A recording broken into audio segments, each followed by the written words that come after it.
Budget ఫిబ్రవరి 1నే ప్రవేశపెడతారు.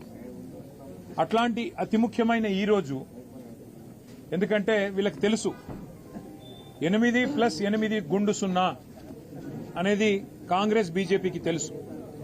8 మంది parliament సభ్యులు కాంగ్రెస్ కున్నా, 8 మంది పార్లమెంట్ సభ్యులు భారతీయ జనతా పార్టీకున్నా, తెలంగాణకి గత 2 బడ్జెట్లలో దక్కింది 0, ఈ బడ్జెట్లో కూడా దక్కేది 0 అనేది స్పష్టంగా తెలుసు. కాబట్టే ఇవాళ కేవలం ఆ అంశం మీదికి, వీళ్ళ వైఫల్యం మీదికి, వీళ్ళ చాతగానితనం మీదికి, వీళ్ళ అసమర్థత మీదికి కేంద్రంతో పోరాడి నిధులు తేలేని మరి తమ వైఫల్యాన్ని కప్పిపుచ్చుకోవడానికే ఈరోజు ఉద్దేశపూర్వకంగా మా నాయకుడు కేసీఆర్ గారికి ఆగమేఘాల మీద ఏదో ఆకాశం ఏదో కూలిపోయినట్టు 2 సంవత్సరాల కిందట విచారణ ప్రారంభమైతే 2 సంవత్సరాల కిందట కేసు పెడితే ఈరోజు కేసీఆర్ గారికి కేంద్ర బడ్జెట్ ప్రవేశపెట్టే రోజు తమ వైఫల్యాన్ని కప్పిపుచ్చుకోవడానికి 8+8 గుండు 0 అని రాష్ట్ర ప్రజలు మళ్లీ అంటారనే భయంతో కేవలం ఫోకస్ షిఫ్ట్ కోసమే